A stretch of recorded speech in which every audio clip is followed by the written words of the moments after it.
ಕುಡುತಿನಿ ಭೂ ಸಂತ್ರಸ್ತರಿಂದ ಬಳ್ಳಾರಿ ಬಂದ್ ಕರೆ ಹಿನ್ನೆಲೆಯಲ್ಲಿ ನಗರದ ಪ್ರಮುಖ ರಸ್ತೆಯ ಮೂಲಕ ಮೆರವಣಿಗೆ ನಡೆಸಿ ರಾಯಲ್ ವೃತ್ತದಲ್ಲಿ ಜಮಾವಣೆಗೊಂಡು ಸರ್ಕಾರದ ವಿರುದ್ಧ ತೀವ್ರ ಅಸಮಾಧಾನವನ್ನು ವ್ಯಕ್ತಪಡಿಸಿದ್ದಾರೆ. ಕಳೆದ 15 ವರ್ಷದ ಹಿಂದೆ ಕುಡುತಿನಿ ಬಳಿಯಲ್ಲಿ 10,000 ಎಕರೆಗೂ ಹೆಚ್ಚು ಜಮೀನನ್ನ ವಶಕ್ಕೆ ಪಡೆದಿದ್ದು, ಅಂದು ನೀಡಿದ ಪರಿಹಾರ ಅವೈಜ್ಞಾನಿಕವಾಗಿದೆ ಅಂತ ಹೇಳಿ ರೈತರು ಆಕ್ರೋಶವನ್ನ ವ್ಯಕ್ತಪಡಿಸಿದ್ದು, ಹೆಚ್ಚುವರಿ ಪರಿಹಾರವನ್ನ ಕೊಡಬೇಕು. ರೈತರು 115 ದಿನಗಳಿಂದ ಅನಿರ್ದಿಷ್ಟಾವಧಿ ಹೋರಾಟವನ್ನ ನಡೆಸ್ತಾ ಇದ್ದಾರೆ. ಉಪಚುನಾವಣೆ ವೇಳೆ ಅಂದಿನ ಸಿಎಂ ಸಿದ್ದರಾಮಯ್ಯ, ಸಂಸದ ತುಕಾರಾಂ, ಉಸ್ತುವಾರಿ ಸಚಿವರಾದ ಜಮೀರ್ ಅಹಮದ್ ಸೇರಿದಂತೆ ಹಲವು ನಾಯಕರು ಭರವಸೆಯನ್ನ ಕೊಟ್ಟಿದ್ರು. ಆದರೆ ನಾಯಕರು ಕೊಟ್ಟ ಭರವಸೆ ಈಡೇರಿಸದ ಹಿನ್ನೆಲೆಯಲ್ಲಿ ರೈತರು ಹೋರಾಟ ನಡೆಸಿದ್ದಾರೆ. ರಾಯಲ್ ಸರ್ಕಲ್ ಅಲ್ಲಿ ವಾಹನಗಳ ಸಂಚಾರಕ್ಕೆ ರಸ್ತೆ ಬಿಡುವಂತೆ ಪೊಲೀಸರು ಕೇಳಿದಾಗ ರೈತ ಮಹಿಳೆಯರು ಮತ್ತು ಪೊಲೀಸರು ನಡುವೆ ಮಾತಿನ ಚಕಮಕಿ ನಡೆದಿದೆ.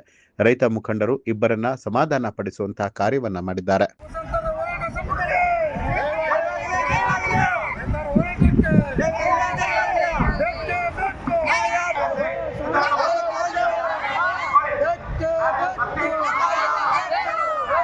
ಇಲ್ಲ ಅರ್ಗನವರು ಎಲ್ಲರೂ ಬರಬೇಕು, ಇಲ್ಲಿ ಕೂಡಂಗಿಲ್ಲ, ಎಲ್ಲರೂ ಬನ್ನಿ.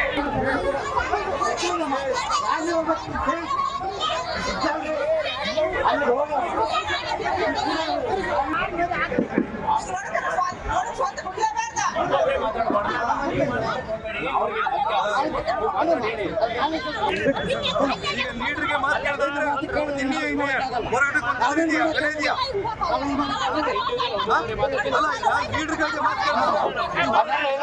ನೀವು ನಡ್ರಿ, ಗುಂಪು ಬೇಡ ನಡ್ರಿ, ರ್ಯಾಲಿ ಜೊತೆಗೆ ಯಾರಾಗ್ರಿ ರ್ಯಾಲಿ ಜೊತೆಗೆ.